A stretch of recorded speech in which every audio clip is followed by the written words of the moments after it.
بسم الله الرحمن الرحيم إن الحسين مصباح الهدى وسفينة النجاة من ركبها نجا ومن تخلف عنها غرق. صلوات الله الحمد لله.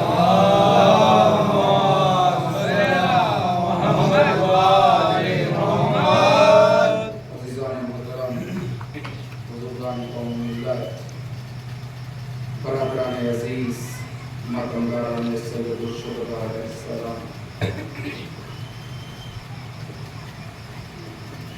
عشر مجالس کی یہ 30ویں مجلس ہے اور مسلسل آپ لوگ مجلس کرتے ہوئے آ رہے ہیں. ذکر حسین مختلف خطیبوں سے مختلف بیانات سن رہے ہیں. عزیزان محترم، اس ذکر حسین ایسی شے کا نام ہے کہ انسان کبھی تھکتا نہیں، کبھی تھکتا نہیں، سنتا رہے گا. اتنا ہی وہ امام حسین کی عزاداری کو برپا کرتا ہے، اس کے اندر جوش آتا ہے. جتنا ہی وہ انسان امام حسین علیہ السلام کی عزاداری کو کرتا ہے، اس کے اندر جوش آتا ہے. اگر حقیقی حسین کے چاہنے والے ہوں گے تو کبھی بھی آپ عزاداری سے پیچھے نہیں ہٹیں گے، کیونکہ یہ عزاداری ہی ہے جس کی وجہ سے ہم شیعوں کی پہچان ہوتی ہے. عزاداری کو درمیان سے ہٹا دیجئے، کیا آپ کو کوئی پہچانے گا؟ ہرگز نہیں پہچانے گا. آپ دیکھ لیجئے دوسری قوموں کو، کون جانتا ہے انہیں؟ کوئی نہیں جانتا. بس ایک حد تک، محدود تک وہ لوگ رہ گئے ہیں، یعنی سمٹے ہوئے ہیں. لیکن آج امام حسین علیہ السلام کی عزاداری پورے دنیا میں، یہاں تک کہ امریکہ جو شیعوں کا دشمن ہے، خود وائٹ ہاؤس کے سامنے عزاداری امام حسین علیہ السلام، خود اسرائیل میں بھی عزاداری امام حسین علیہ السلام ہوتی. ہم تو آزاد دیش کے آزاد انسان ہیں، ہم تو آزاد دیش کے آزاد انسان ہیں. اور سب سے بڑی بات یہ ہے کہ ہم تو حسینی ہیں. اگر ہم عزاداری نہیں کریں گے تو کون کرے گا؟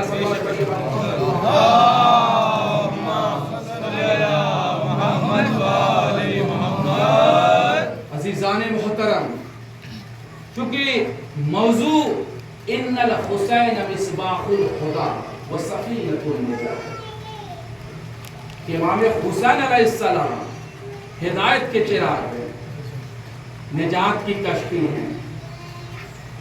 اب نجات کی بات آ گئی تو ایک واقعہ اور سناتے چلیں. جب حضرت نوح علیہ السلام، بہت توجہ کیجئے گا، کہ امام حسین علیہ السلام وجود میں ہوں یا نہ ہوں، دنیا میں ہوں یا نہ ہوں، پھر بھی نجات دیتے. بہت توجہ کیجئے گا.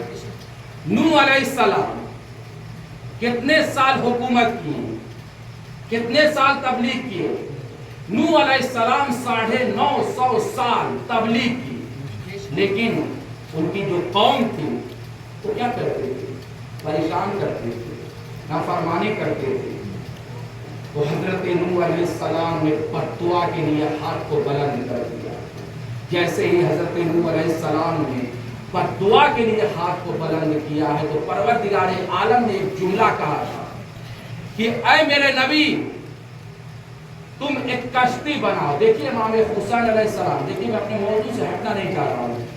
اگر موضوع سے ہٹوں گا تو ادھر ادھر کی بات میں بہت پڑھ سکتا ہوں. میں موضوع سے بالکل ہٹنا نہیں چاہ رہا ہوں. عزیزان محترم، جیسے ہی نوح علیہ السلام سے خدا نے کہا کہ اے نوح علیہ السلام ایک کشتی بناؤ، اس کشتی میں 3 طبقے کرو. بہت توجہ کیجیے گا. نوح علیہ السلام جب کشتی بنانے کی ابتدا کی, بہت توجہ کیجیے گا. دیکھیے حسین کیسے نجات دیتے ہیں, حسین کیسے لوگوں کو نجات دیتے ہیں. جب نوح علیہ السلام نے کشتی کو بنانا شروع کیا تو عزیزان محترم اللہ نے جبرائیل کو بھیجا. جبرائیل نوح سے مخاطب ہوتے ہیں. بہت توجہ کیجیے گا. جو اللہ نے کہا تھا سے طبقہ, یعنی 3 طرح کی کشتی ہونی چاہیے, یعنی 3 فلور میں ہونی چاہیے. ایک فلور یعنی ایک طبقہ کس کے لیے, چرند کے لیے ہو, ایک طبقہ پرند کے لیے ہو, ایک طبقہ درندے کے لیے ہو. اب آئیے دوسرے طبقے کی بات کرتا ہوں.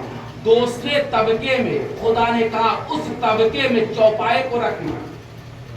تیسرے طبقے میں اس طبقے میں تم خود سوار ہونا اور تمہارے جیسے مومنین جتنے بھی ہوں گے انہیں سوار کرنا. بہرحال نوح علیہ السلام نے ابتدا شروع کی. یعنی جیسے ہی وہ بنانا چاہ رہے تھے جبرائیل نازل ہوتے اور آنے کے بعد کہتے ہیں پروردگار عالم نے 100 میخیں بھیجی. بہت توجہ کیجیے گا. دیکھیے موضوع سے ہٹنا نہیں چاہ رہا ہوں کہ خداوند متعال نے 100 میخیں, میخ کے معنی ہوتے کیلا, 100 میخیں جو کشتی میں لگائی جاتی ہیں. تو نوح علیہ السلام نے کہا یہ 95 کیلے کیوں دے رہے ہیں.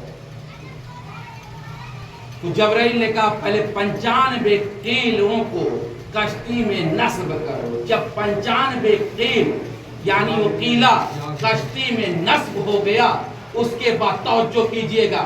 دیکھیں جبرائیل امین اور نوح علیہ السلام سے مخاطب ہو کر کہہ رہے ہیں اے نوح علیہ السلام یہ 96ویں کیل لو, اسے محمد کے نام سے کشتی کے دائیں جانب نصب کرو. اس کے بعد دوسری کیل دیتے ہیں, کہتے ہیں کہ اے نوح علیہ السلام اس قیل کو لو, اسے علی ابن ابی طالب کے نام سے کشتی کے بائیں جانب نصب کر. صلی اللہ علیہ وسلم.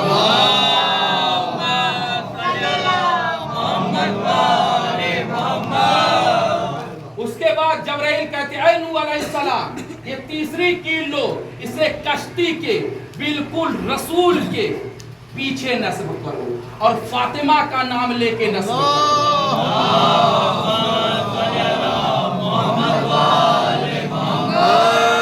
اس کے بعد چوتھی کیل دیتے ہیں, اس کو کہتے ہیں کہ اس قیل کو کشتی کے بالکل مولائے کائنات کے کیلے کے پیچھے نصب کرو, اسے حسن ابن علی کے نام سے نصب کرو.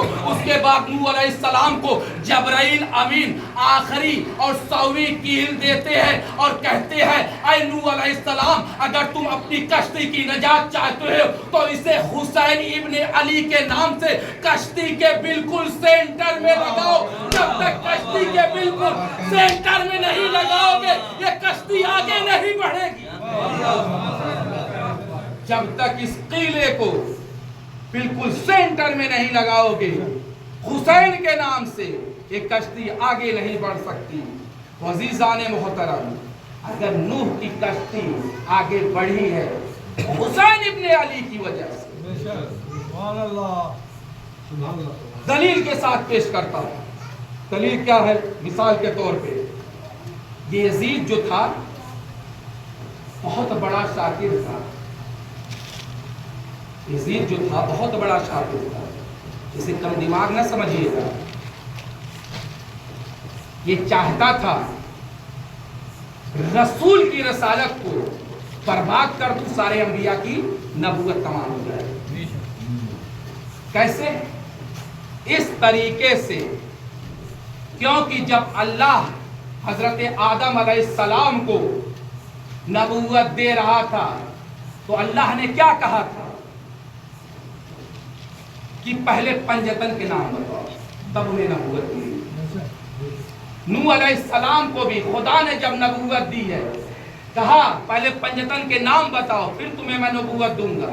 یعنی جتنے بھی انبیاء گزرے ہیں سوائے رسول کو چھوڑ کر اللہ نے سارے انبیاء سے پنجتن کے نام کو پوچھا ہے, اس کے بعد انہیں نبوت دی ہے. تو عزیزان محترم یزید کا حملہ یہی تو تھا، رسول کی رسالت کو تباہ کرنا چاہ رہا تھا، شریعت اسلام کو تباہ کرنا چاہ رہا تھا، اسی لیے حسین ابن علی سے بیعت لینا چاہ رہا تھا۔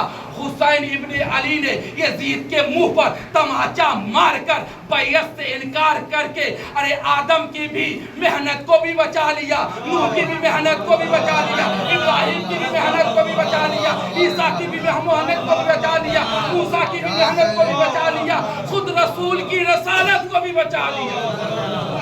نعرہ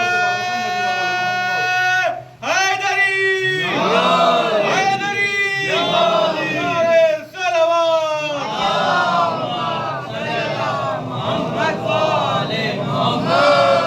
عزیزان محترم، امام حسین علیہ السلام کیونکہ سارے انبیاء کی وارث ہیں، اس میں کوئی شک و شبہ نہیں کر سکتا، کیونکہ کل جو ہماری بات جو تمام ہوئی تھی، امام حسین علیہ السلام ولید بن عتبہ کے دربار میں تھے، یہاں تک میں نے کل بات تمام کی تھی، اور مولا نے جواب دیا تھا کہ میں یزید فاسق فاجر ظالم بادشاہ کی بیعت نہیں کروں گا۔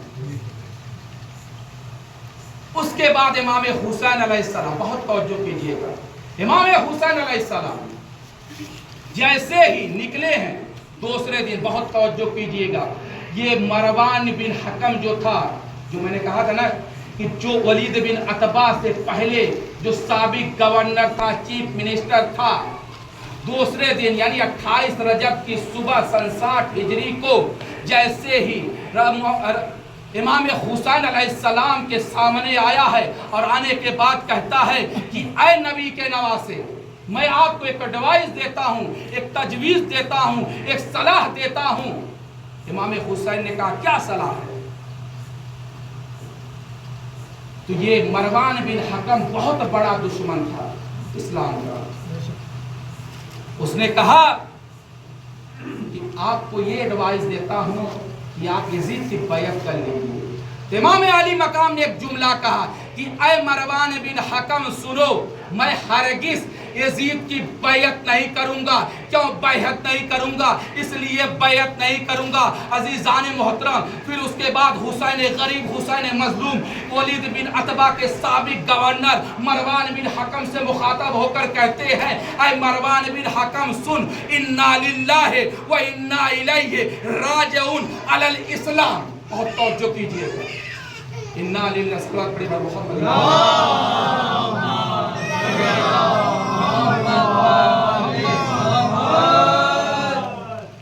عزیزان محترم۔ امام حسین نے کہا کہ اگر مجھے یزید کی بیعت کرنی ہو تو میں ایسے اسلام کا فاتحہ پڑھتا۔ یہ حسین کا جملہ ہے، حسین ابن علی کا، کہ اگر مجھے یزید کی بیعت کرنا ہے تو میں ایسے اسلام پر فاتحہ پڑھتا ہوں۔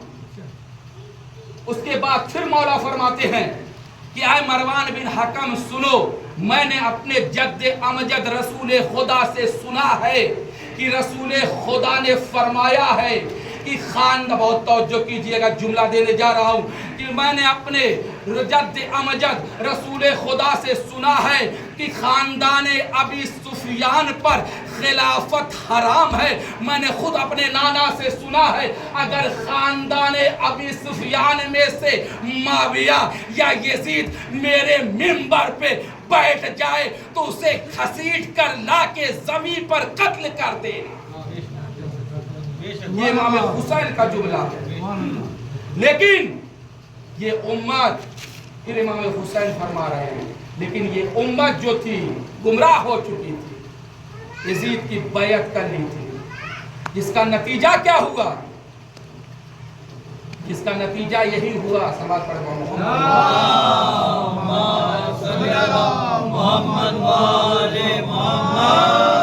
جس کا نتیجہ یہ ہوا کہ یزید کھلم کھلا واقعی علنی طور پر گناہ کرتا تھا، ظلم کرتا تھا۔ جب شام کے تخت پر بیٹھا ہے، جانتے اس نے کیا کہا؟ ایک ہی جملہ کہا تھا کہ کوئی نبی نہیں، کوئی کوئی رسول نہیں، کوئی دین نہیں، کوئی خدا نہیں. بہت توجہ دیجیے. اس نے ایک ہی جملہ کہا تھا، نہ کوئی نبی ہے، نہ کوئی دین ہے، نہ کوئی رسول ہے، نہ کوئی شریعت ہے، نہ کوئی خدا ہے، صرف میں.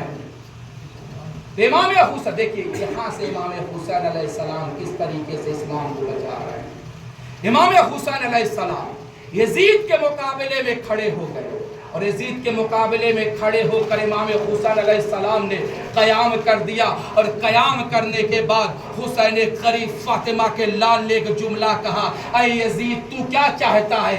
یزید تو بس یہی چاہتا تھا نا لا الہ الا اللہ مٹ جائے.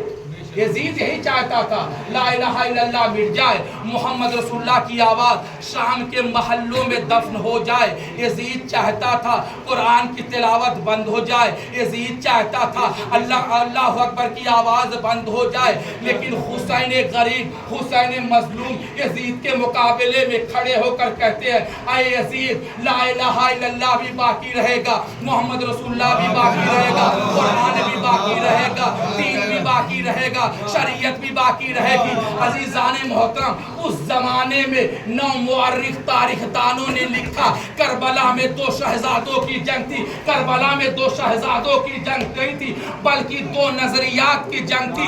ایک نظریہ چاہتا تھا لا الہ الا اللہ مٹ جائے، ایک نظریہ چاہتا تھا لا الہ الا اللہ باقی رہے، ایک نظریہ چاہتا تھا قرآن مٹ جائے، ایک نظریہ چاہتا تھا قرآن باقی رہے، ایک نظریہ چاہتا تھا محمد رسول اللہ کی آواز شام کے محلوں میں دفن ہو جائے، ایک نظریہ چاہتا تھا محمد رسول اللہ کی آواز پوری دنیا میں قائم رہے. عزیزان محترم، اے مسلمانوں، یہ فیصلہ ہرگز مت کرنا کون مرا، کس نے مارا، کون شہید ہوا، کس نے شہید کیا، کس کا گلا تھا، کس کا خنجر تھا، کس نے تیر چلائی، کس نے تیر کھائی، کس کے خیمے جلے، کس نے جلائے. اے مسلمانوں، اس فلسفے کا فیصلہ ہرگز نہ کرنا بلکہ اپنی اپنی مسجدوں میں جا کر دیکھ لینا، اپنے حسینیہ میں جا کر دیکھ لینا، اپنے امام بارگاہ میں دیکھ لینا.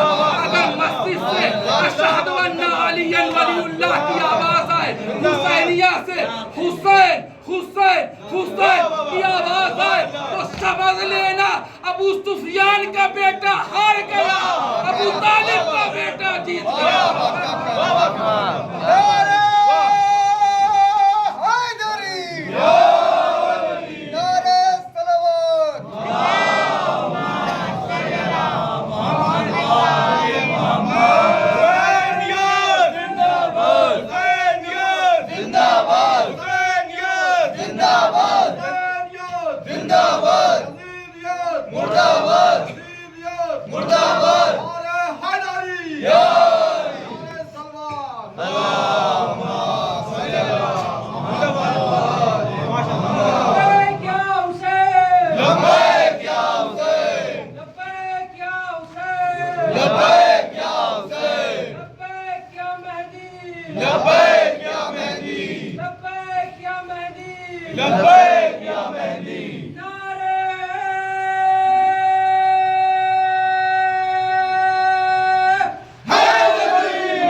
فلسفے کا فیصلہ ہرگز نہ کرنا کون مرا، کس نے مارا، کون شہید ہوا، کس نے شہید کیا، بلکہ اپنی مسجدوں میں جا کر دیکھ لینا اللہ اکبر کی آواز آ رہی ہے یا نہیں، اشہد ان محمد رسول اللہ کی آواز آ رہی ہے. اگر آواز آئے تو سمجھ لینا حسین جیت گئے، یزید ہار گیا. تو شاعر نے کیا خوب انداز سے کہا، پکارا شمر ستمگر حسین جیت گئے. ارے گلے پہ توڑ کے خنجر حسین جیت گئے. ارے یہ سوچ سوچ کے حیرت میں مر رہا تھا یزید، سر اپنا کیسے کٹا کر حسین جیت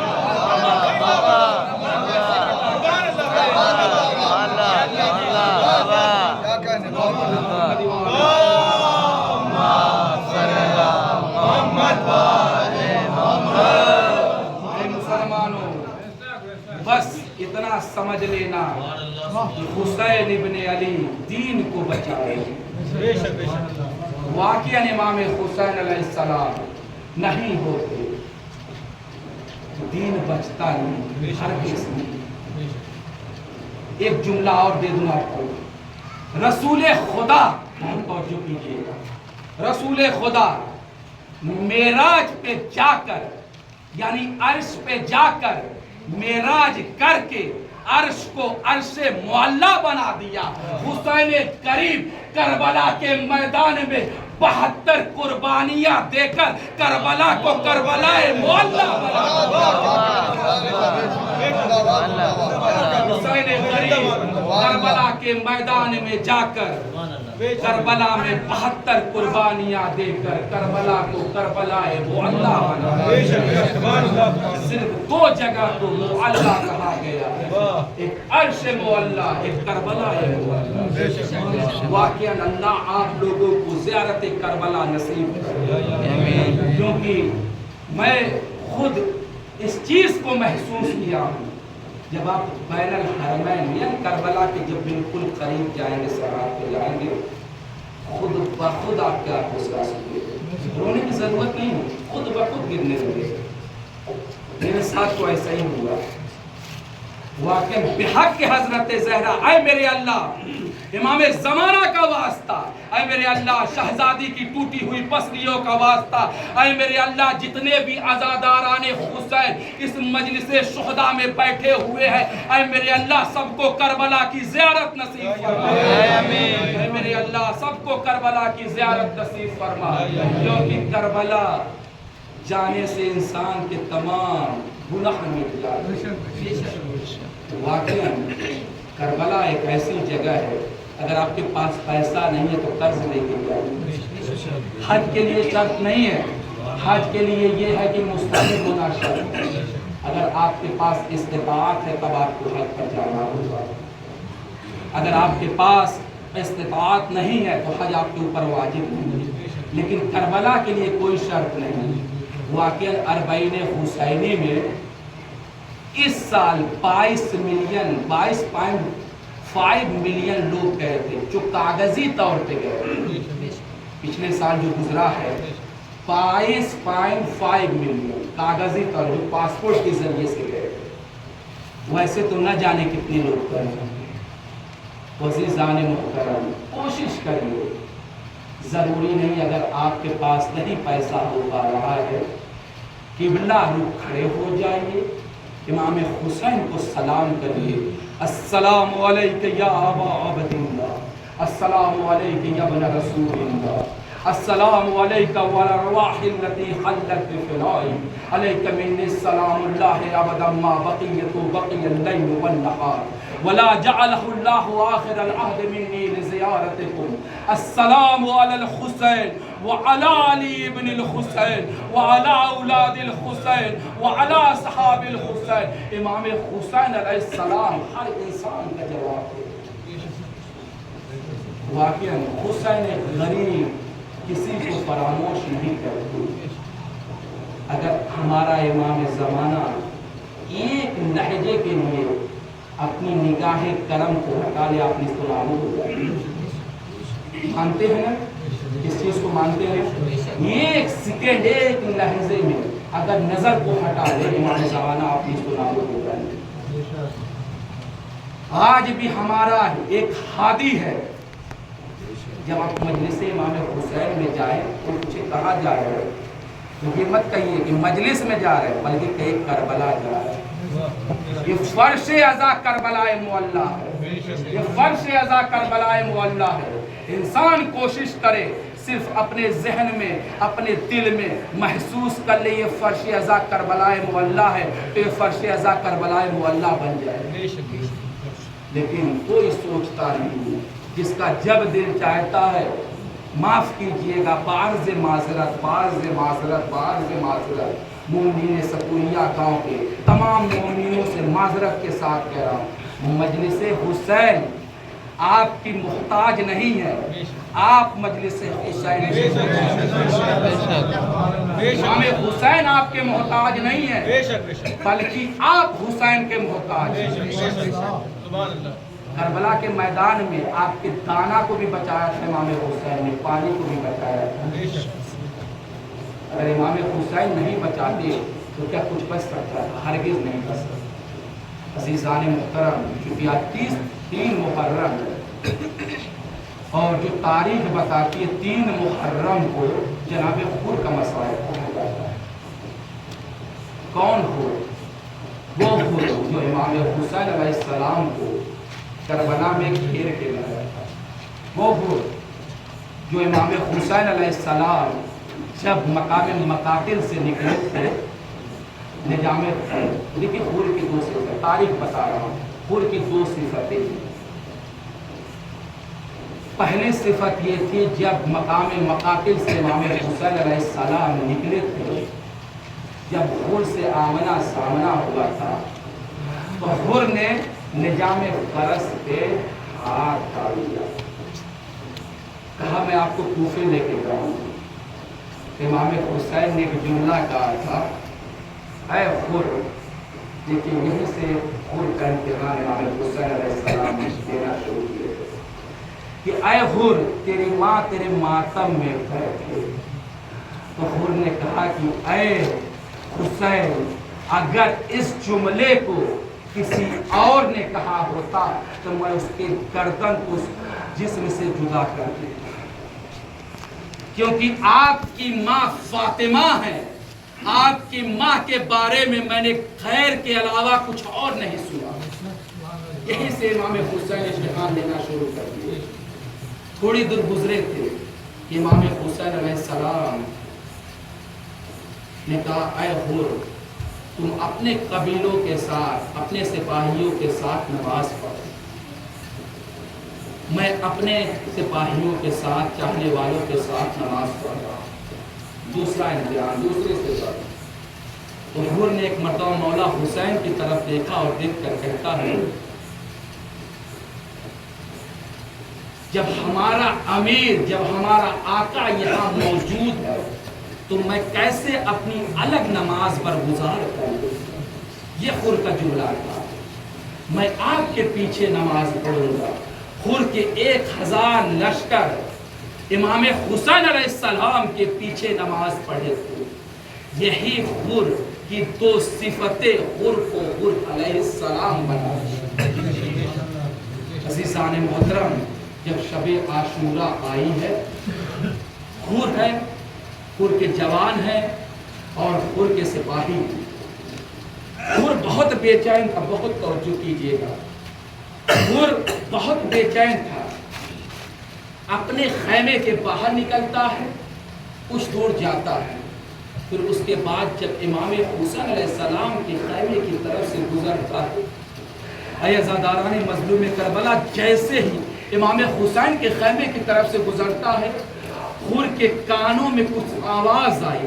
وہ آواز یہ تھی، العطش العطش العطش۔ اے عزاداران مظلوم کربلا، تاریخ بتاتی ہے خور دوڑتا ہوا اپنے غلام، اپنے بھائی کے پاس آ جاتا ہے اور کہتا ہے، اے میرے بھائی، اے میرے غلام، اے میرے بیٹے، میں کچھ آواز سن رہا ہوں لیکن مجھے سمجھ میں نہیں آ رہا ہے۔ اے عزاداران مظلوم کربلا، سوگواران مظلوم کربلا، خدا آپ کو کوئی غم نہ دے سوائے غم حسین مظلوم کے۔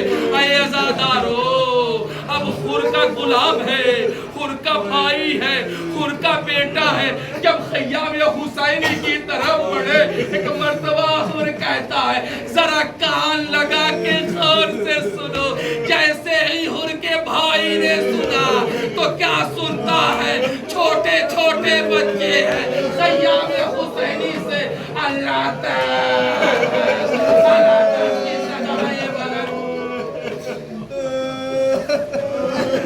ایک مرتبہ خور نے کہا، اے میرے بھائی، تم نے کیا سنا؟ ارے خور کے بھائی نے کہا، ارے خیام حسینی سے چھوٹے چھوٹے بچے ارے پیاس سے تڑپ جاتے ہیں۔ ارے خور نے منہ پر تماچے کو مارا اور مار کر کہتا ہے، اگر میں حسین کو کربلا کے میدان میں ارے گھیر کے نہیں لاتا تو آج حسین کے بچے العطش کی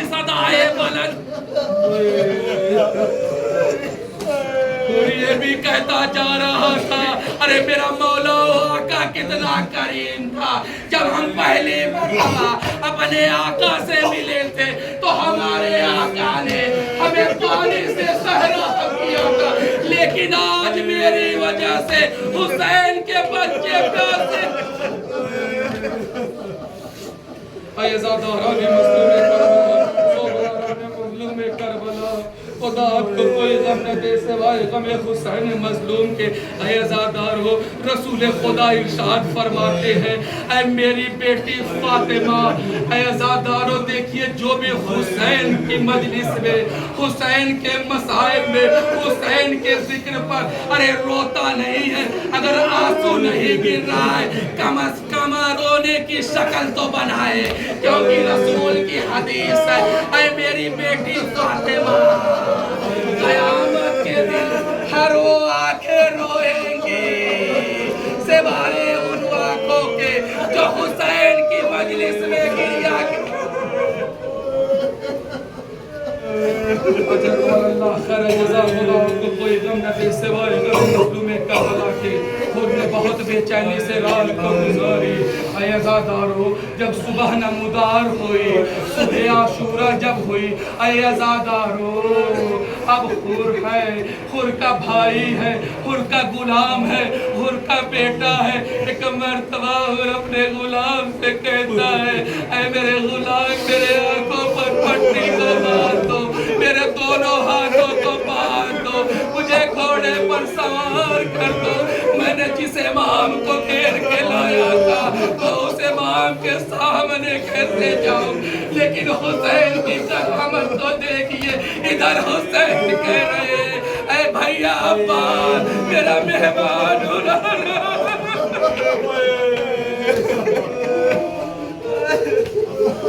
اے بھیا عباس دوڑو استقبال کے لیے, میرا مہمان ہو رہا ہے. اے عزاداران مظلوم کربلا ادھر ہو, جیسے ہی خیام حسینی کی طرف بڑھ رہے ہیں ادھر سے عباس بڑھ رہے ہیں.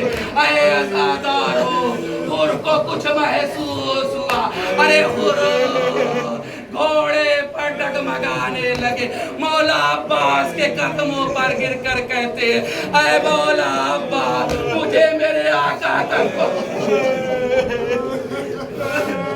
عزاداران مظلوم کربلا, سوگواران مظلوم کربلا, خدا آپ کو کوئی غم نہ دے سوائے غم حسین مظلوم کے.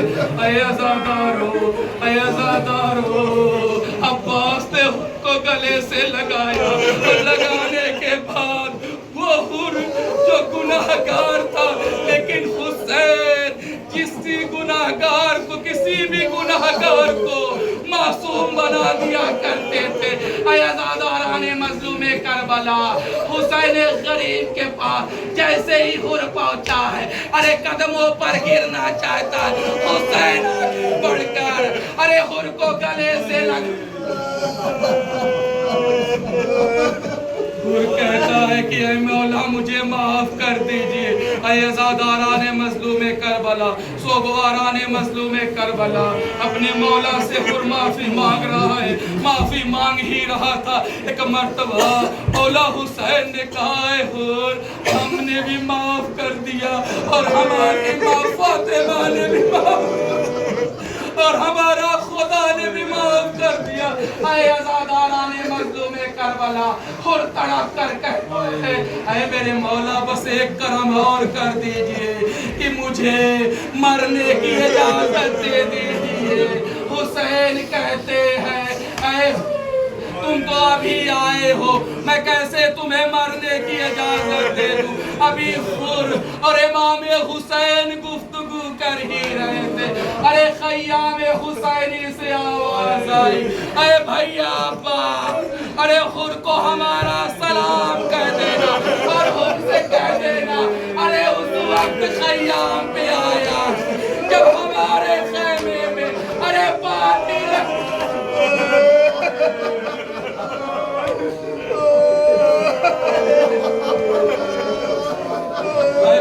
عباس حر سے کہہ دینا وہ اس وقت آیا ہے کہ ہمارے خیمے میں پانی ختم ہو گیا ہے.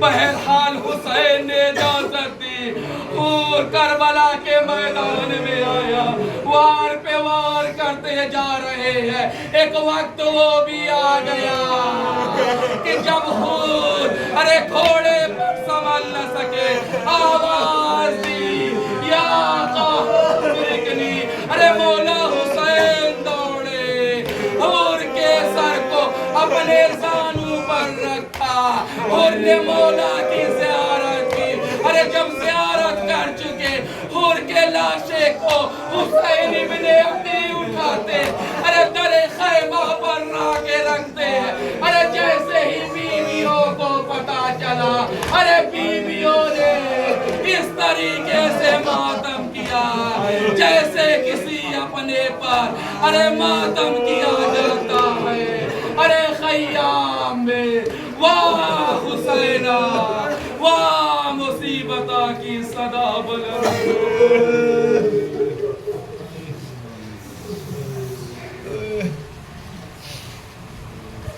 اِنَّا لِلَّهِ وَإِنَّا إِلَيْهِ رَاجِعُونَ رزم بقضائه وتسليما لأمره